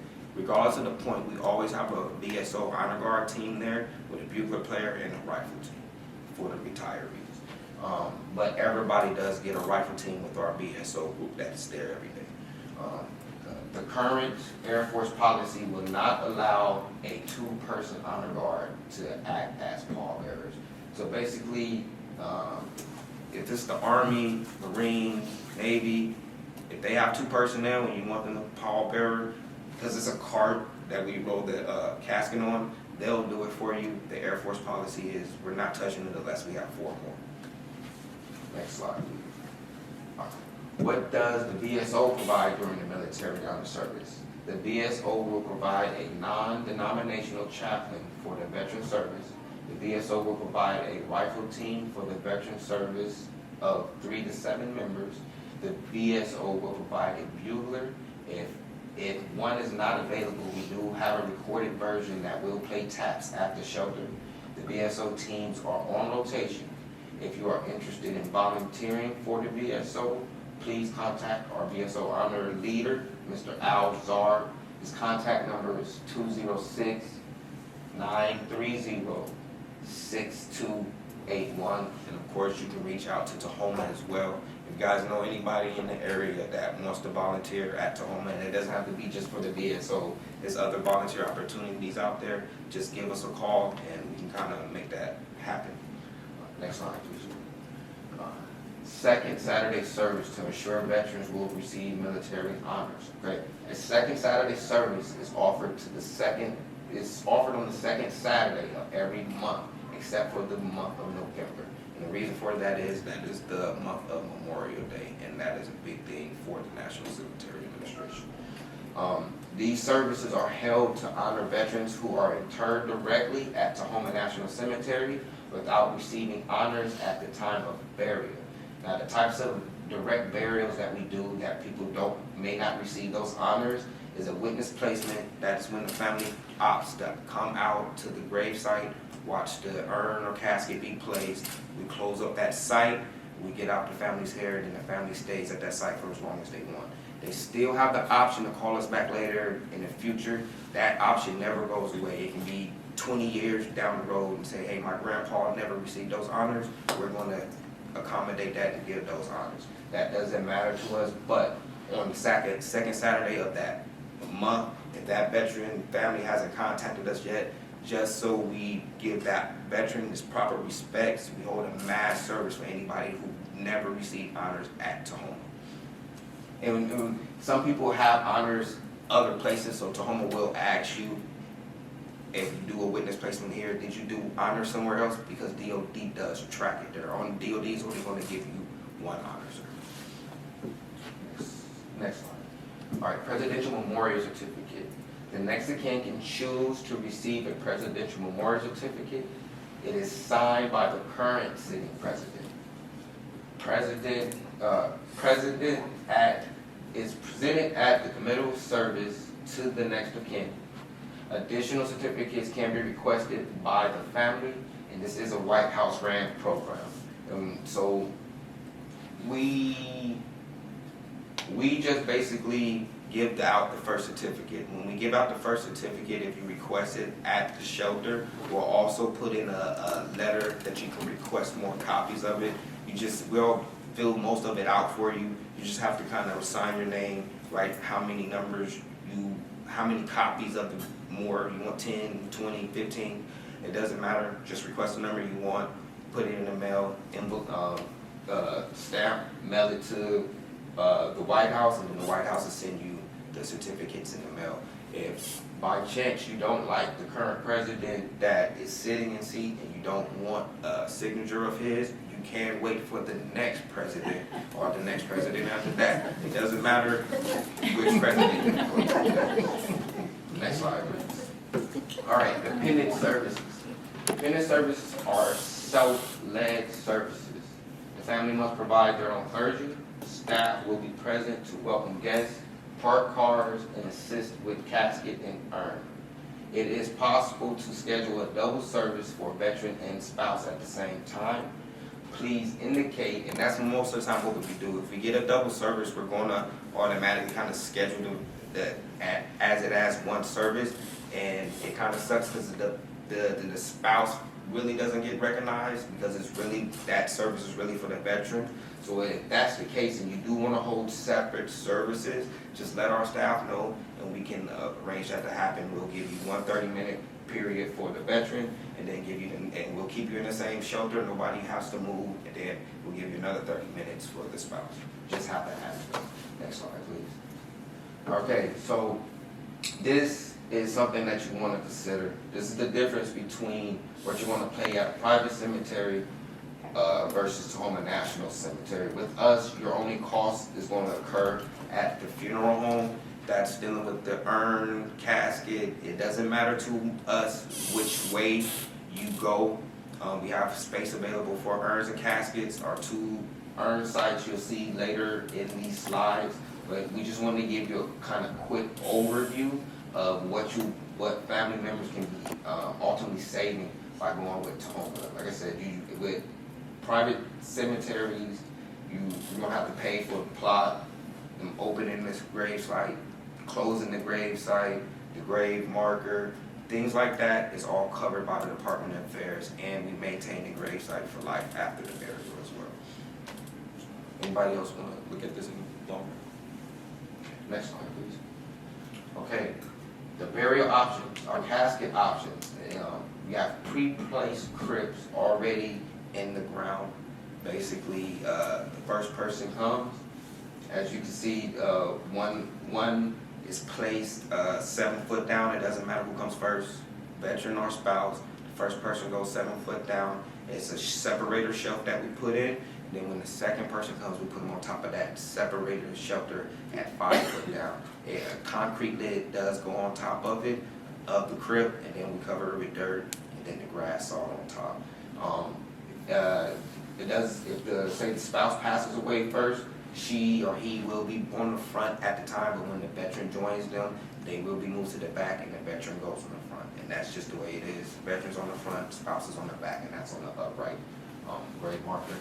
And that's for caskets. All of our uprights, if you come into Houma, all of the uprights are casket sites. You see the next line. These are the columbarium walls. These are all urns. It fits about, it says 9 right there, but I'm gonna say more so 10 inches by 13 inches by 17 inches. Most funeral homes sells normal size caskets. Those numbers may seem kind of small, but urns aren't that big, and you gotta think about all sides of the urn. We can fit about 2 to 3 normal size urn in one of these niches right here. If the urn is bigger than those dimensions, we're gonna have to go to the next slide. We're gonna have to put it in our in-ground cremation site that comes with a flat granite marker. Some people come with urn bolts. If you have an urn bolt, it's gonna have to go inside the garden. With these garden sites, the urns aren't protected. It's going straight into the ground unless you purchase an urn bolt. So if by any chance, not saying you would, some people later on, they just can't take it no more. They want their loved one back, and they try to ask for them back. It's an option, but we try to deter it because that's your final resting place. We don't want to mess with you, but sometimes people want to move to Nebraska and say, I want Dad to come with us. That can be requested, but it's just like any court order, like CSI or anything like that. You're trying to remove a body, so you're going to have to go to a judge and ask for permission to move that body. By any case, if that happens, you need to be sure that going inside this ground, the urn may be destroyed. So 10 years down the road, if you try to ask for those remains, we can't promise you how much of those remains you're going to be getting back. So if any chance that you think that you want to do a disinterment, we would recommend going to the wall so you can remove those remains easier. Next slide. Okay, burial options at the memorial wall. In order to be buried at our memorial wall in Tahoma National Cemetery, the remains has to be scattered or unrecoverable. And when I say unrecoverable, maybe Dad got 5 kids, all 5 kids got charms on them in the necklace. It's just unrecoverable. There's no more remains left. We can't find Dad. We don't know where he is. He was lost at sea. Mom threw him out the window. Whatever happens, if we can't find the remains, this is where we're going to put your name at. Next slide. And we do have an ossuary. We do not have anybody placed in the ossuary. And what the ossuary is kind of like a well. We basically unlock that top hatch, and then we would pour the ashes into that. So you would be kind of combined with other people, but like I said, nobody chooses this. No, I don't know why we even have it. Like there's so much. Like we have hope. So when I first started working there, it was some guy that was like set. Like I want to be put in the ossuary. I want to be put in the ossuary. Somehow my director got him to go into the columbarium wall. Like, come on, God, just give me the urn and I can put it in this wall right here instead of just dumping them. But it's there. If somebody asks for it and push hard enough, we're going to have to use it, but hey, it's to each his own. Next slide. Lots of options. You do you. Yeah. Yearly ceremony. This past March, we did celebrate the Vietnam War commemoration. It's the 50th year. We do it once a year. This next coming up here in March 2024 will be the 51st anniversary. Next slide. Memorial Day, like I said, that is the biggest day for us at Tahoma. Held at Memorial Day at 1 p.m. Veteran Day ceremony is held on November 11th at 11. 11 every year. Next slide. Also, we have wreaths across America. Wreaths are generously donated from benefactors across the nation. Volunteers place wreaths on grave sites on the same day at national cemeteries across the nation. It's held every 3rd Saturday of December. So what I tell people, we are just the host at Tahoma. reefsacrossamerica.org or it's reefsacrossamerica.com. I'm not sure which one it is, either .org or .com.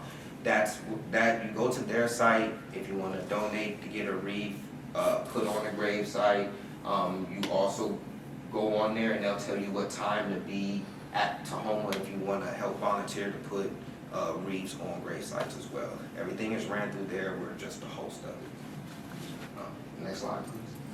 Okay, our volunteers at Tahoma National Cemetery, like I said, we always have volunteer options. Tahoma National Cemetery relies heavily on our volunteers. Volunteers are needed Monday through Friday from 8:30 a.m. to 3 o'clock p.m. and occasionally on holidays and weekends. Volunteers assist families by answering questions, locating grave sites, and checking in, escorting families from committal services. Basically, you see them right there. That's our front information center, and basically our volunteers are our graders. They receive all the guests. They take the guests to the grave shelters. If they can't answer any question, they do have constant communication with us. They'll give us a call, and we'll come out and assist you ourselves, or we can relay whatever your answer is to them. If, like I said, you're interested in volunteering, know anybody, call us at 425-413-9614.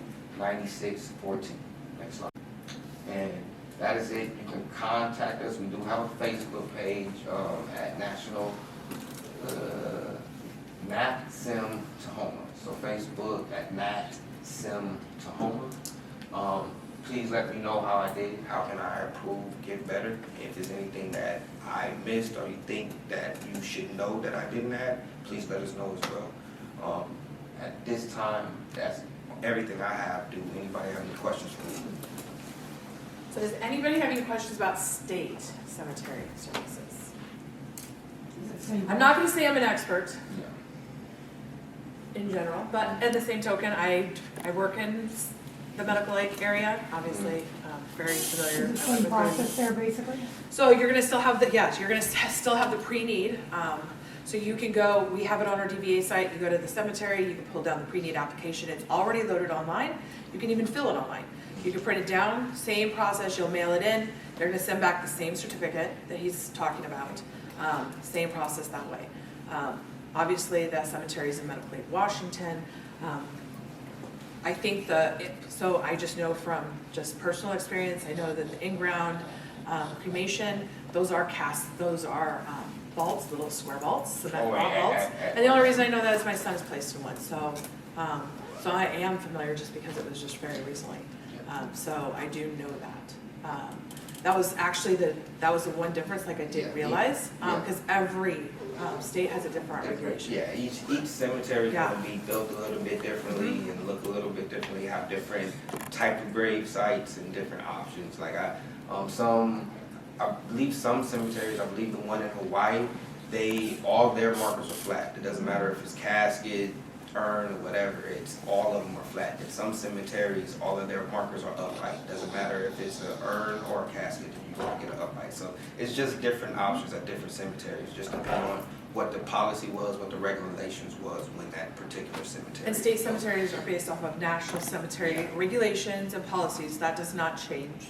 So everything he put on here is going to then apply on our state cemetery side. So, in fact, they default to all of them. There are just a few very minor, and I don't know what all those are. Like I said, it's not like I'm a brain injury program manager.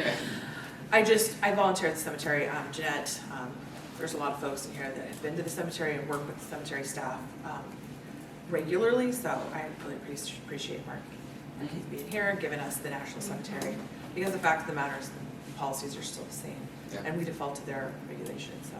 Is there anything I can answer on this? If you have questions about Medical Lake, I can get you that information. But when it comes to the cemetery process and those regulations, I'm going to default to Marky because he does that full time. I do brain injury, so we can talk about brain injury on that side. So, any questions?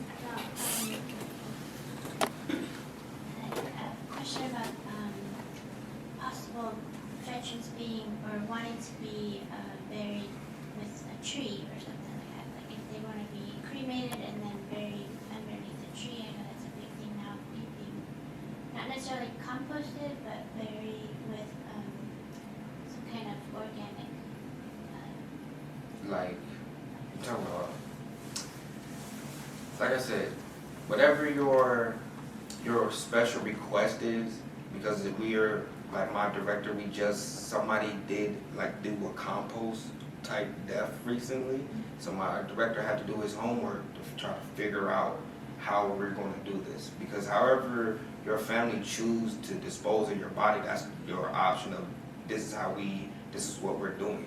So you kind of have to kind of go through that process, and then while you're going through that process, give us a call, and then we would have to relay it to our director, let him know, and then he would have to kind of go on the national side, because sometimes it may be something that never was brought up before, and we just don't know, and maybe it's something now we have to make accommodation for now. So that's a question that would probably be addressed at the time of death, and this is a request that the family is making, so can we accommodate? And another, like, just so, like, you know, Microphone. oh, since I've got a big, loud voice, oh, for that. Yeah. So just, you know, so when my son passed, my dad had died in 96. So at a cemetery, I didn't realize this, like in a regular cemetery, you have a plot, you pick that. At a veteran cemetery, you do not have that choice. There is an assigned, like, they've got a certain section, and that's where you get assigned. So my dad had never been interred, so at the same token, we decided that if we could have them placed together, they would be right next to each other. However, if they'd been interred separately, they would have been separate sections. But since we did the interment together, my father has one, and my son has one, because I'm a combat vet with my husband. And so I'm even authorized one, but we opted for one, so it's one section for us, and then my parents will have the other one. And that's something I didn't realize. I mean, even working in a cemetery, like when I volunteer, I didn't realize that was an option, so. Like I said, we try to accommodate the family as much as we can. If it's in our wheelhouse and it's not going against our policy, it's not hurting nobody, then let's do it. But if it's just something that we can't do because regulation's saying, hey, that's a no-no, then we just can't do it. But we would try to get as close to your request as possible. We're trying to accommodate, very accommodating. Like I said, we're here for you guys, not here for ourselves. So. Does your cemetery also? Hold on. I'm from the south part of the state, and I've had to have veterans interned. Usually they go to Willamette. Recently, I had a widow that had no transportation, and they did I guess it would be a mass internment where they read everybody's name. Do you guys do that as well? Is that That's that second Saturday service one. Yes, sir. Okay. Yeah. Thank you, sir. And the state cemetery does it as well. What's that? State cemetery does it like multiple times throughout the year, not the second Saturday, but they do it quarterly generally. Quarterly, every 3 months. Yes.